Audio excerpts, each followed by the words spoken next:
Ce show dédié pour l'élévation de l'âme de Nathan Ben Herschel et de Esther Bat Yehuda, Zochonam Li Vracha de mémoire béni. Amen. Amen. Mercredi passé, on a eu la chance d'aller au Sioum HaShas francophone. Et là-bas, le ministre de l'Intérieur, le Rabbi Deri, a parlé, très bien parlé. J'étais très touché par ce qu'il a dit. Il a dit que c'est un chidouche connu. Les versets de Tehillim qu'on lit dans le Hallel, Hayut Adonai kol goyim, shabru kol haomim, ki gavar alenu chasdo. Hayut Hashem kol goyim, louez Dieu tous les goyim, tous les peuples. Shabru kol haomim, louez-le tous les peuples, de nouveau avec des synonymes. Ki gavar alenu chasdo, car sa bonté s'est amplifiée sur nous. Pose la question, je ne comprends pas. Si nous voyons que Dieu amplifie sa bonté sur nous, alors nous, on doit louer Hachem. Si les goïms voient, les non-juifs, les peuples de la terre voient que la bonté de Dieu s'amplifie sur eux, alors il faut dire louer Dieu parce que Gavar alechem chasdo, parce que la bonté de Dieu s'est renforcée sur vous. On dit louez Dieu, les peuples de la terre louez Dieu, car Dieu a amplifié sa bonté sur nous. Où est la logique des choses? Alors il a dit que lui, il est en tant que ministre de l'Intérieur d'Israël, il fait partie du cabinet de sécurité. Tous les quelques temps, on l'appelle d'urgence et il s'assied avec tous les grands stratèges, le chef de l'armée, Bibi, etc. Et il dit c'est inimaginable, toutes les tentatives que nos ennemis font sans cesse, toutes les machinations, tous les trucs qu'ils inventent pour nous éradiquer, nous anéantir. Et chaque fois, les généraux, lui, il pense à Dieu. Grâce à quoi on est sauvé? Un petit peuple de rien du tout, parmi des ennemis terribles. Aujourd'hui, on est beaucoup plus fort. Mais même. Alors il donne la réponse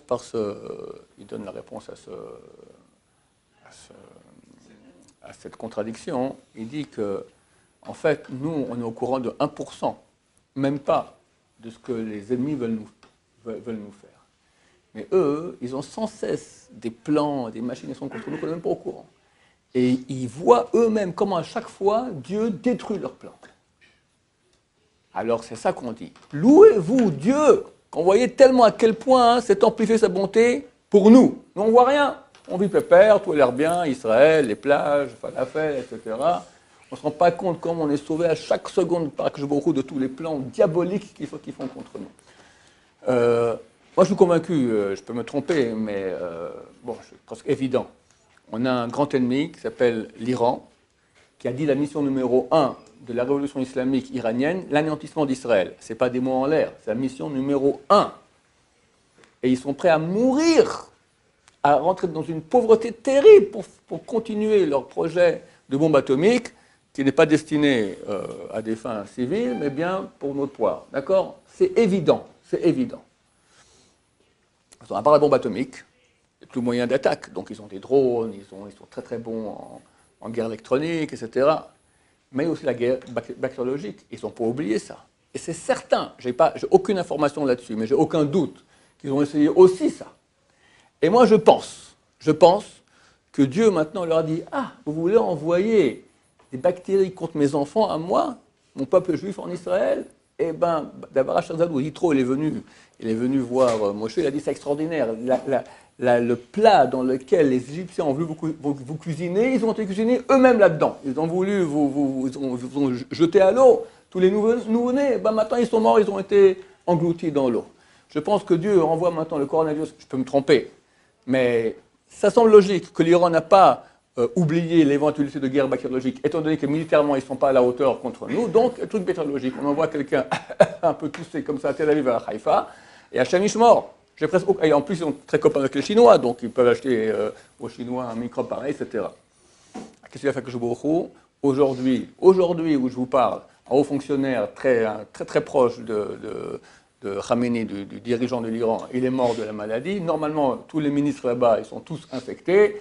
Hachem s'est marqué que le mois de Hadar dans lequel nous sommes, alors c'est Mechat Amalek, c'est l'anéantissement d'Amalek, et vu que nous attendons la Géoula pour le mois de Nissan, donc ça marche ensemble, Hachem, que Dieu va nous faire le travail extraordinaire. Et regardez, des peuples énormes, et il y a un midrash ici fantastique, un petit microbe de rien du tout, Un petit microbe de rien du tout. Maintenant, il va voir Khamenei, il va voir Rouhani, il va voir tout cela. Tac, tac, tac, tac, tac. Tu veux faire une bombe atomique, tu veux faire des missiles, des machins. Voilà, un petit microbe de rien, et hop, et ils vous liquident tous. C'est que dans le Midrash, déjà, messieurs, il y a presque 2000 ans, Midrash Rabbah. La source, c'est Bamidbar, Midrash Rabbah de Bamidbar, Bamidbar Rabbah, chapitre 18, chapitre 18, fin alinéa 22. Des fois, là-bas, très très longuement, il parle de Titus. Titus, celui qui a détruit le temple de Jérusalem, d'accord, Dieu a envoyé un moustique qui lui est rentré par la narine, dans le cerveau, et l'a rendu fou. Il t'a besoin, tu amènes maintenant des bateaux, des flottes pour détruire mon temple, comme une petite mouche de rien du tout.